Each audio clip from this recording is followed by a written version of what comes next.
Hello everyone, स्वागत है आप सभी का एक बार फिर से आपके अपने यूट्यूब चैनल डिफेंस पॉइंट पर। और आज के इस वीडियो में हम देखेंगे कोस्ट गार्ड नाविक एग्ज़ाम की तैयारी के लिए जनरल साइंस के कुछ शानदार क्वेश्चंस। तो वीडियो को एंड तक ज़रूर से देखिएगा और आपका स्कोर कितना रहता है नीचे कमेंट बॉक्स में कमेंट करके बताना बिल्कुल भी मत भूलिएगा। साथ ही आपको बोलना चाहूँगा कि अगर आप लोग हमारे चैनल पर पहली बार आए हैं तो चैनल को सब्सक्राइब कर लें और बेल आइकन को प्रेस कर लें ताकि आप लोगों को हमारे द्वारा दिए जाने वाले सभी लेटेस्ट अपडेट्स मिलते रहें। तो चलिए शुरू करते हैं आज का ये वीडियो बिना किसी देरी के।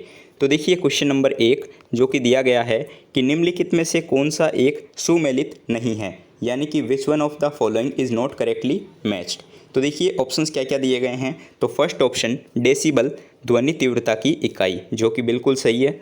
ऑप्शन नंबर बी में दिया गया है अश्व शक्ति, शक्ति की इकाई। तो हम जानते हैं कि अश्व शक्ति जो है वो पावर की इकाई होती है। फिर थर्ड ऑप्शन में दिया गया है समुद्री मील नौ संचालनों में दूरी की इकाई, ये भी सही है। फिर लेकिन यहाँ पर ऑप्शन नंबर डी देखिए सेल्सियस ऊष्मा की इकाई, लेकिन हम जानते हैं कि सेल्सियस जो होता है वो ऊष्मा की इकाई नहीं होती है। तो दोस्तों इस क्वेश्चन के लिए हमारा करेक्ट आंसर हो जाएगा ऑप्शन नंबर डी। अब देखिए क्वेश्चन नंबर 2, काफ़ी इजी क्वेश्चन दिया गया है। आई होप सभी को जो है इसका आंसर पता होगा। डेसिबल किसे नापने के लिए प्रयोग में लाया जाता है। ऑप्शंस दिए गए हैं खून में हीमोग्लोबिन, पेशाब में शक्कर, वातावरण में ध्वनि या फिर वायु में कण। करेक्ट आंसर हो जाएगा option number C sound in the atmosphere, यानी कि वातावरण में ध्वनि को मापने के लिए डेसिबल को प्रयोग में लेते हैं। दोस्तों एनडीए एग्ज़ाम की तैयारी के लिए अनअकैडमी आपके लिए लेकर के आया है एक्सक्लूसिव ऑफर, जिसमें कि अगर आप लोग एनडीए के रिटर्न के लिए 12th मंथ का सब्सक्रिप्शन परचेस करते हो तो इसमें जो है अनअकैडमी के द्वारा आपको 12th मंथ का एसएसबी सब्सक्रिप्शन जो है वो फ्री ऑफ कॉस्ट दिया जा रहा है। दोस्तों ये ऑफर जो है आपका 10th सितंबर से वैलिड होने वाला है और 30 सितंबर जो है इसकी लास्ट डेट रखी गई है। इन कोर्सेज में दोस्तों आपको daily free live test, 100+ free special classes, SSB preparation, dedicated doubt clearing session और इसके साथ ही जो है आपके कोर्स से रिलेटेड ढेर सारा स्टडी मटेरियल और अनलिमिटेड प्रैक्टिस सेट्स दिए जा रहे हैं। दोस्तों मैं आपको बता दूं कि डिफेंस के जो भी कोर्सेज हैं इनकी प्राइस जल्दी ही हाइक होने वाली है अनअकैडमी पे, तो आप लोग जो है इनके लिए वक्त रहते ज़रूर से इनरोल कर लेवें। और साथ ही जो है एयरफोर्स और एनडीए एग्ज़ाम की तैयारी के लिए 2 नए बैच भी शुरू किए जा रहे हैं, जो कि आपके हैं गरुड़ एयरफोर्स XY बैच और लक्ष्य NDA 2। तो अगर आप लोग इन कोर्सेज के लिए दोस्तों इनरोल करना चाहते हो तो आप लोगों को सिंपली अनअकैडमी का लर्नर ऐप इंस्टॉल कर लेना है प्ले स्टोर से और उसके ऊपर जो है सिंपली आपको रजिस्टर कर लेना है। जैसे ही आप लोग रजिस्टर कर लोगे आपको डिफेंस की कैटेगरी में जाकर के कोर्स को चूज़ कर लेना है और वहाँ से जो है आप लोग कोर्स को परचेस कर सकते हो।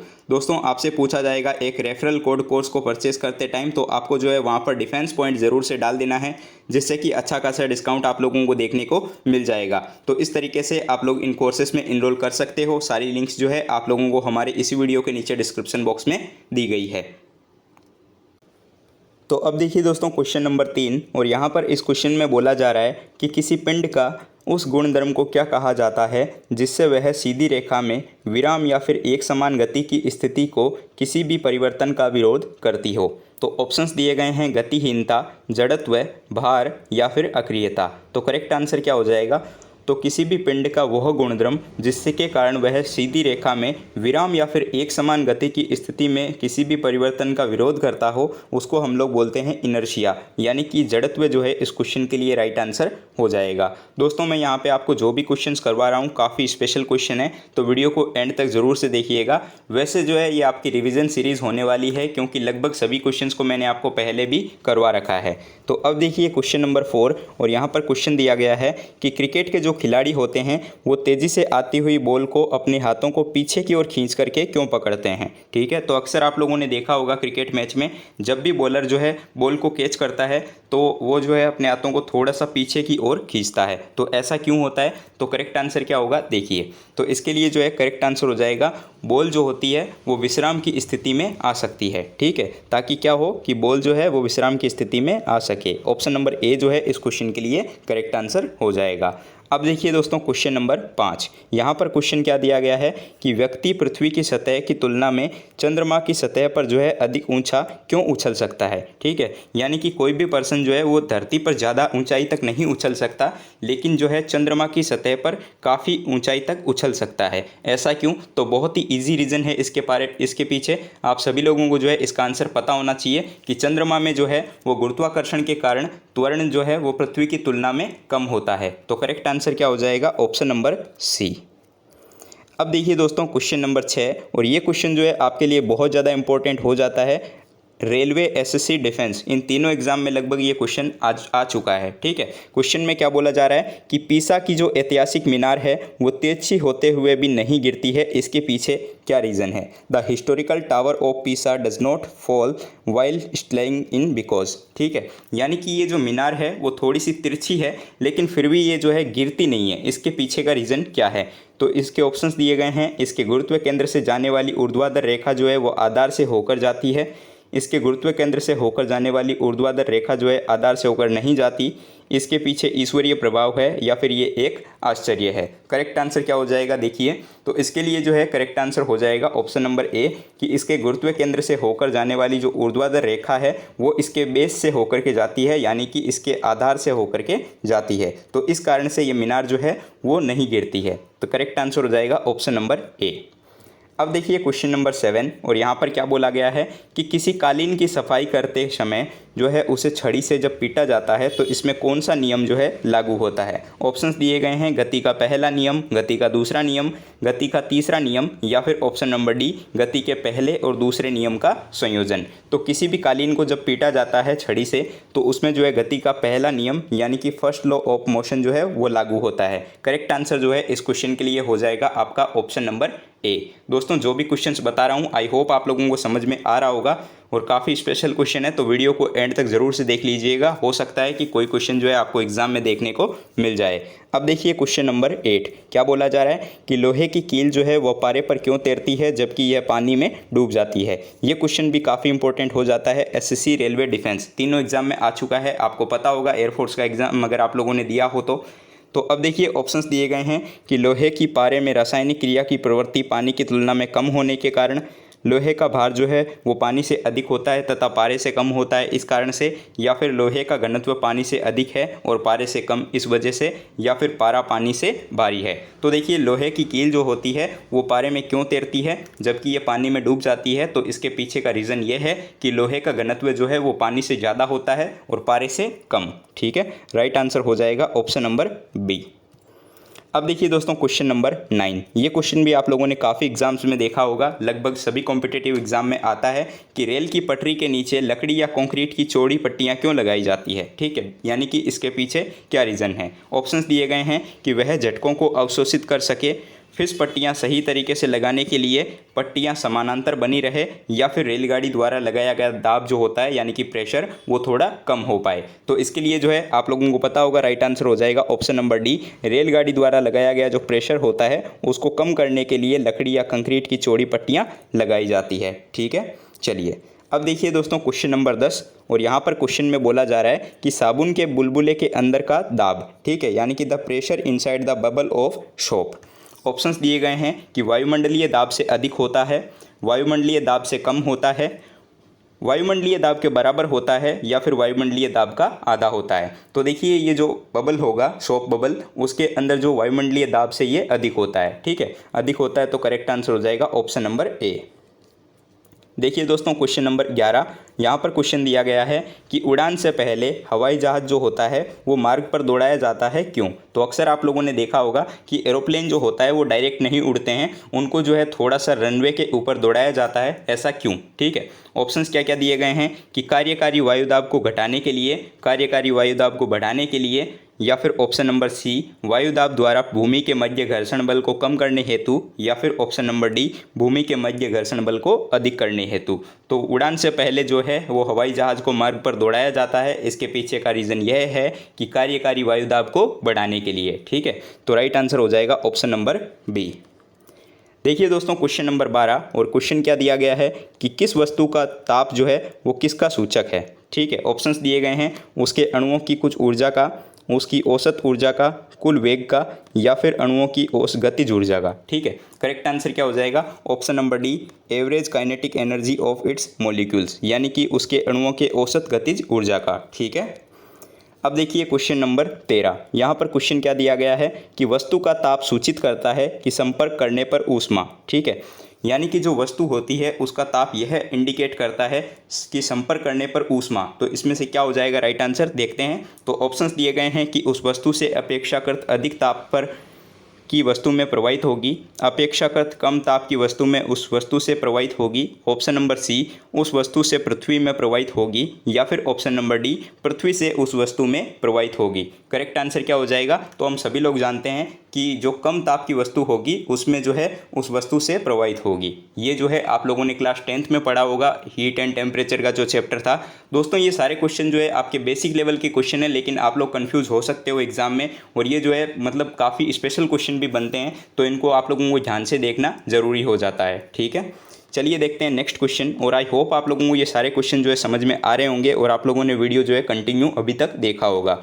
अब देखिए क्वेश्चन नंबर 14, और क्या बोला गया है कि वाष्प इंजन में उबलते हुए जल का तापमान जो है वो किस कारण से उच्च हो सकता है। ठीक है, स्पेशल क्वेश्चन हो जाता है। देखिएगा ऑप्शन दिए गए हैं कि जल में विलीन पदार्थ होते हैं, बॉयलर के अंदर निम्न दाब होता है, बॉयलर के अंदर जो दाब होता है वो हाई होता है, या फिर अग्नि अत्यधिक उच्च तापमान पर होती है। करेक्ट आंसर क्या हो जाएगा कि जो बॉयलर होता है उसके अंदर उच्च दाब होता है, यानी कि प्रेशर जो है वो बहुत ज़्यादा हाई होता है। ठीक है, देखिएगा क्वेश्चन नंबर 15, और ये क्वेश्चन काफ़ी इजी और स्पेशल क्वेश्चन हो जाता है। क्या बोला गया है कि 1 किलो कैलोरी ऊष्मा का मान कितना होता है। ठीक है, 1 किलो कैलोरी ऊष्मा हम सभी लोग जानते हैं कि 4.2 × 10⁻³ जूल होता है। Correct answer will be option number C. दोस्तों बहुत ही इजी क्वेश्चन है, ध्यान से समझते जाइएगा, वीडियो का रिवीजन करते जाइएगा। 4 से 5 वीडियोज़ आएंगे, साइंस जो है आपकी पूरी कंप्लीट करवा दूंगा। इसके अलावा जो है आपको न्यूमेरिकल की एक अलग वीडियो बना करके दे दूंगा, उसमें से जो है आपको न्यूमेरिकल देखने को मिल जाएंगे। ठीक है, उसी फॉर्मेट पर उन्हीं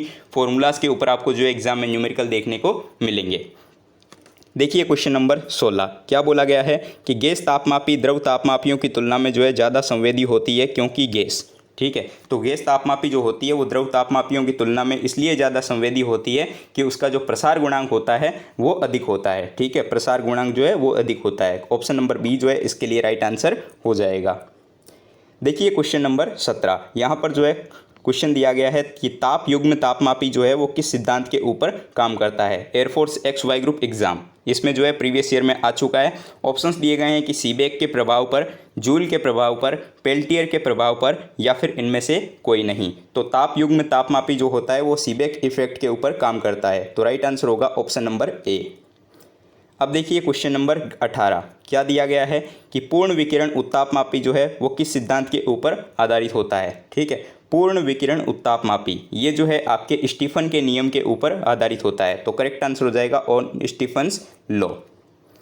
अब देखिए क्वेश्चन नंबर 19, यहाँ पर क्वेश्चन क्या दिया गया है कि दूर की वस्तुओं जैसे सूर्य आदि का ताप जो है वो किस तापमापी के द्वारा मापा जाता है। तो जो दूर की वस्तुएं होती है हमसे काफ़ी ज़्यादा दूर होगी, उन वस्तुओं का जो ताप मापने के लिए जो है हम लोग यूज़ में लेते हैं पूर्ण विकिरण उत्तापमापी। ठीक है, तो इसके लिए राइट आंसर होगा option number C, full radiation thermometer. ठीक है, अब देखिए दोस्तों क्वेश्चन नंबर 20, क्या बोला गया है क्वेश्चन में कि निम्नलिखित तापमापियों में से किसे जो है वो पायरोमीटर कहा जाता है। ठीक है, यानी इनमें से किसे जो है वो पायरोमीटर के नाम से भी जाना जाता है। पायरोमीटर से रिलेटेड क्वेश्चन जो है काफ़ी बार एग्जाम में आ चुका है, और कोस्ट गार्ड का जो है आपका ऑफलाइन पेपर जब होता था तो उसमें भी जो है ये क्वेश्चन आ चुका है। ठीक है, ऑप्शंस दिए गए हैं ताप विद्युत तापमापी, विकिरण तापमापी, गैस तापमापी, या फिर द्रव तापमापी। ठीक है, तो जो विकिरण तापमापी होता है उसको हम लोग बोलते हैं पायरोमीटर। ठीक है, करेक्ट आंसर हो जाएगा option number B, radiation thermometer.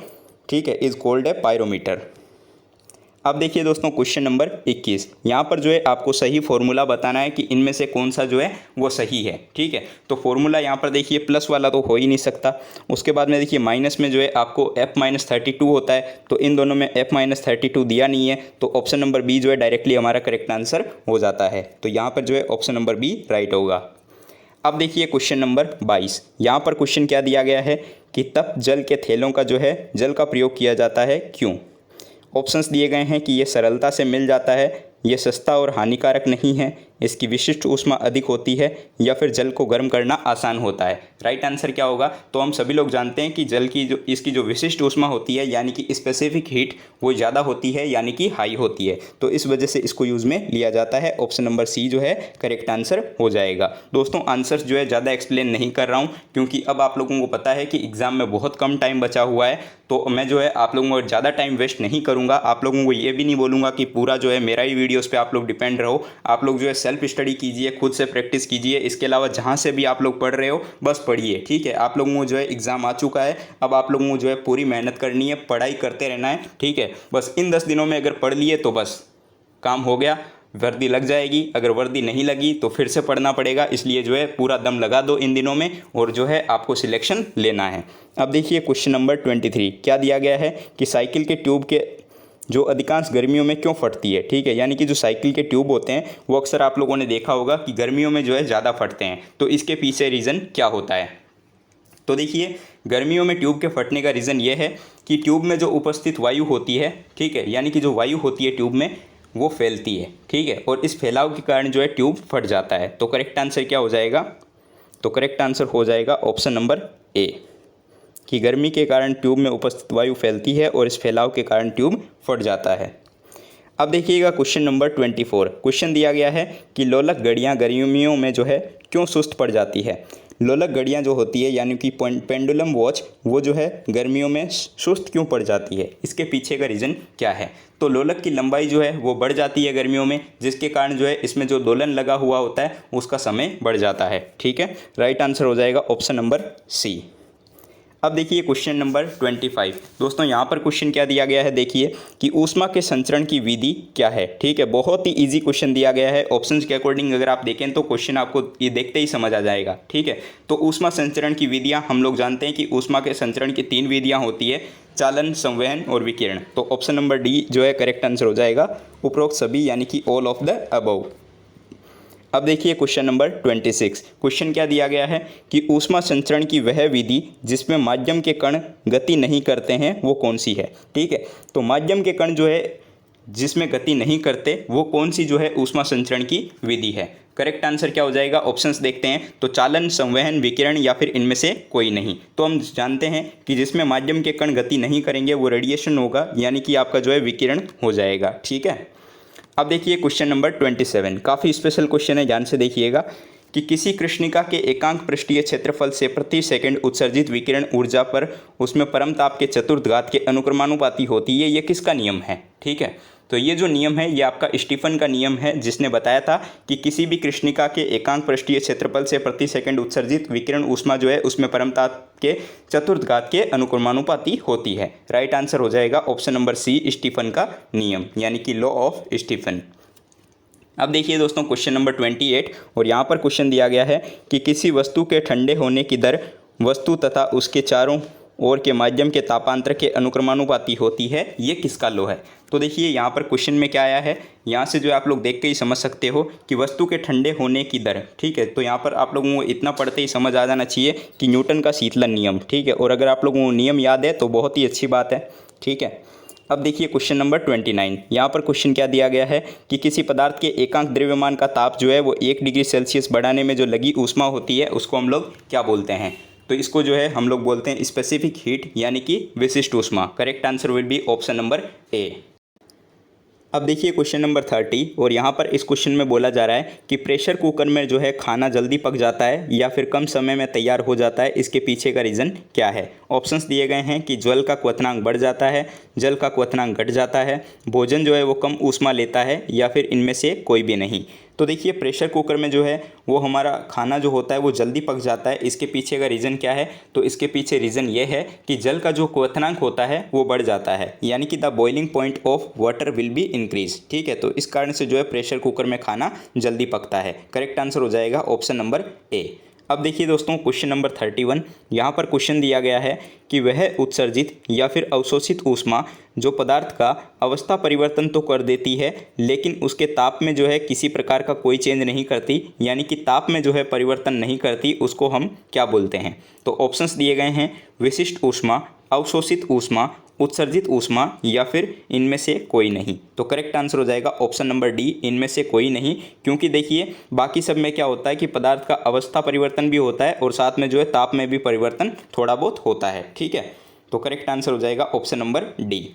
अब देखिए क्वेश्चन नंबर 32, यहाँ पर क्वेश्चन दिया गया है कि ध्वनि का वेग जो होता है वो भिन्न भिन्न माध्यमों में, ठीक है। ऑप्शंस दिए गए हैं कि समान होता है, ऑप्शन नंबर बी भिन्न भिन्न होता है लेकिन ठोस में सबसे ज़्यादा होता है, ऑप्शन नंबर सी कि भिन्न भिन्न होता है लेकिन द्रव में जो है वो सबसे कम होता है, और ऑप्शन नंबर डी कि ये जो है थोड़ा सा भिन्न भिन्न होगा, लेकिन जो है गैस में सबसे अधिक होगा। तो ध्वनि का वेग जो होता है वो भिन्न भिन्न माध्यमों में भिन्न भिन्न होता है और ठोसों में जो है वो सबसे ज़्यादा होता है। तो करेक्ट आंसर जो है इसके लिए हो जाएगा ऑप्शन नंबर बी। अब देखिए क्वेश्चन नंबर 33। ये क्वेश्चन जो है काफ़ी इंपॉर्टेंट क्वेश्चन है, प्रीवियस ईयर का क्वेश्चन हो जाता है कि पराध्वनिक विमान जो होते हैं वो उड़ते हैं। ठीक है, ऑप्शंस दिए गए हैं कि ध्वनि की चाल से कम चाल से, या फिर ध्वनि की चाल से अधिक चाल, या फिर ऑप्शन नंबर डी प्रकाश की चाल। तो जो पराध्वनिक विमान होते हैं ये आपके ध्वनि की चाल से अधिक चाल से उड़ते हैं। तो करेक्ट आंसर हो जाएगा ऑप्शन नंबर सी कि ये जो है वो faster than the speed of sound. ठीक है, अब देखिए क्वेश्चन नंबर 34। क्वेश्चन दिया गया है कि यदि सितार और बांसुरी पर एक ही स्वर बजाए तो उसमें जो उत्पन्न ध्वनि का भेद निम्नलिखित में से किस अंतर के कारण किया जाता है। ऑप्शंस दिए गए हैं तारकत्व, प्रबलता और गुणता। ऑप्शन नंबर बी केवल तारकत्व और प्रबलता। ऑप्शन नंबर सी केवल ध्वनि प्रबलता, या फिर ऑप्शन नंबर डी केवल ध्वनि गुणता। ठीक है, तो केवल ध्वनि गुणता जो होती है इसके कारण से जो है वो भेद किया जा सकता है। ठीक है, करेक्ट आंसर हो जाएगा ऑप्शन नंबर डी। अब देखिए क्वेश्चन नंबर 35। यहाँ पर क्वेश्चन दिया गया है कि नज़दीक आती हुई रेलगाड़ी की जो सीटी होती है उसकी आवाज़ बढ़ती है, जबकि दूर जाने पर जो है रेल के लिए ये घटती है। क्या रीज़न है इसके पीछे। ऑप्शंस दिए गए हैं रमन प्रभाव, जूल थॉमसन प्रभाव, क्रॉम्पटन प्रभाव, या फिर डॉपलर प्रभाव। तो नज़दीक आती रेलगाड़ी की सीटी की आवाज़ बढ़ती है और दूर जाने पर जो है रेलगाड़ी के लिए ये घटती है। इसके पीछे का रीज़न है डॉपलर इफेक्ट। ठीक है, डॉपलर इफेक्ट के बारे में आप लोगों ने पहले भी पढ़ा होगा। अब देखिए क्वेश्चन नंबर 36। यहाँ पर क्वेश्चन दिया गया है कि पास आती हुई रेलगाड़ी की सीटी की आवृत्ति तीक्ष्णता से बढ़ जाती है, ऐसा किस घटना के कारण होता है। देखिए दोस्तों, ये जो क्वेश्चन है ये आपके पीछे वाले क्वेश्चन का यानी कि क्वेश्चन नंबर 35 का जो है मॉडिफाइड रूप है। ये क्वेश्चन जो है इस टाइप से भी पूछा जाता है, तो इसके लिए भी जो है सेम आंसर होगा। हमारा आंसर क्या हो जाएगा, option number B Doppler effect. ठीक है, 35 और 36 ये दोनों क्वेश्चन जो है आपके एक तरीके से मॉडिफाइड क्वेश्चन है। ये दोनों क्वेश्चन में से किसी भी टाइप से क्वेश्चन पूछा जा सकता है। अब देखिए क्वेश्चन नंबर 37। यहाँ पर क्वेश्चन दिया गया है कि किसी आवेशित चालक का संपूर्ण आवेश जो है उसके किस जगह पर निर्भर होता है, या फिर किस जगह पर होता है। ऑप्शंस दिए गए हैं कि आंतरिक पृष्ठ पर होता है, बाहरी पृष्ठ पर होता है, कुछ आंतरिक व कुछ बाहरी पृष्ठ पर होता है, या फिर सभी कथन सत्य है। तो किसी भी आवेशित चालक का जो संपूर्ण आवेश होता है वो उसके बाहरी पृष्ठ पर निहित होता है। तो करेक्ट आंसर हो जाएगा option number be on external part. ठीक है, अब देखिए दोस्तों क्वेश्चन नंबर 38। यहाँ पर क्वेश्चन क्या दिया गया है कि दो स्थिर आवेशों के बीच लगने वाला बल जो है उनकी मात्राओं के गुणनफल के अनुक्रमानुपाती होता है और उनके बीच की दूरी के वर्ग के व्युत्क्रमानुपाती होता है। तो बहुत ही इजी क्वेश्चन और बहुत ही इंपॉर्टेंट क्वेश्चन है, लगभग सभी एग्जाम्स में आपने देखा होगा डिफेंस के, क्योंकि इसको जो है हम लोग 11-12 से पढ़ते आ रहे हैं कि कूलाम का ये जो है वो नियम है। ठीक है, अब देखिए क्वेश्चन नंबर 39। क्वेश्चन क्या दिया गया है कि ताप के बढ़ाने पर जो है चालक पदार्थों का विद्युत प्रतिरोध एवं विद्युत चालकता का जो है क्या प्रभाव पड़ता है। ऑप्शंस दिए गए हैं विद्युत प्रतिरोध बढ़ता है और विद्युत चालकता घटती है। ऑप्शन नंबर बी विद्युत प्रतिरोध घट जाता है, या फिर विद्युत चालकता बढ़ती है। ऑप्शन नंबर सी कि विद्युत प्रतिरोध एवं विद्युत चालकता दोनों घट जाती है, या फिर ये दोनों जो है वो बढ़ जाते हैं।